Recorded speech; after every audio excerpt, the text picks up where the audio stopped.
चलिए सुनते हैं वरुणिति एकादशी की व्रत कथा। प्राचीन काल में माधांता नाम का एक राजा नर्मदा नदी के तट पर राज करता था। वह अत्यंत दानी और तपस्वी था।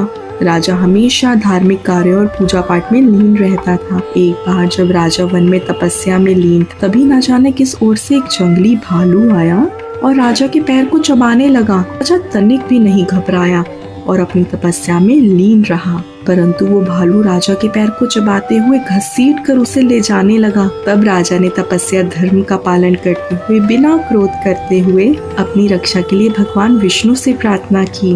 प्रार्थना सुनकर भगवान विष्णु वहां प्रकट हो गए और अपने चक्र से उन्होंने भालू का वध कर दिया और राजा को बचा लिया।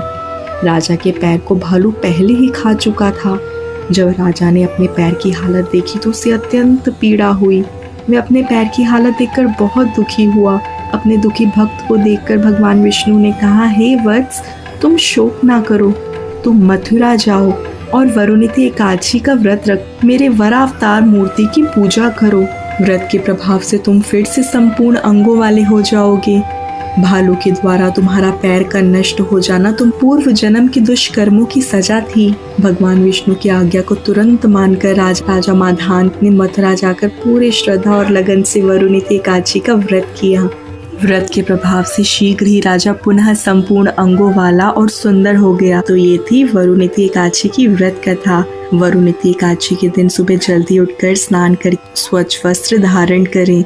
इसके बाद भगवान विष्णु की प्रतिमा को स्नान कराएं, उन्हें साफ सुथरे वस्त्र पहनाएं। प्रतिमा को रखने वाली चौकी पर गंगा जल छिड़ककर शुद्ध करें। एकादशी को सबसे शुद्ध और फलदायी माना गया है। मान्यता के अनुसार वरुणिति एकादशी व्रत करने से व्यक्ति के सारे पापों का नाश होता है और उसे सौभाग्य की प्राप्ति होती है। हिंदू धर्म में शास्त्रों के अनुसार जो व्यक्ति वरुणिति एकादशी का व्रत पूरे मन और श्रद्धा से करता है उसे वैकुंठ लोक की प्राप्ति होती है। पूरे विधि विधान से वरुणिति एकादशी करने वाले व्यक्ति के सारे पाप नष्ट हो जाते हैं। जो भी व्यक्ति वरुणिति एकादशी का व्रत पूरे मन और श्रद्धा से करता है उसे मोक्ष की प्राप्ति होती है। ये एकादशी मनुष्य के सहस्त्र जन्मों के पापों को तत्क्षण भस्म कर देने की क्षमता रखती है। लेकिन अगर इस एकादशी का पूर्ण श्रद्धा और नियम से पालन किया जाए तो ये एकादशी ऐसी पुण्यमयी है जो हमें भगवान श्री कृष्ण की विशेष कृपा प्रदान कर सकती है। इस एकादशी व्रत का पालन करने का समय रहेगा अगले दिन यानी 14 अप्रैल 2026 मंगलवार के दिन सुबह 6:57 से लेकर 10:18 के बीच। आप इस बीच कभी भी व्रत का पालन कर सकते हैं। तो ये थी आज की कथा। आपको ये कथा कैसी लगी कमेंट बॉक्स में ज़रूर लिखिएगा और साथ ही मेरे चैनल आदर्श विचार को सब्सक्राइब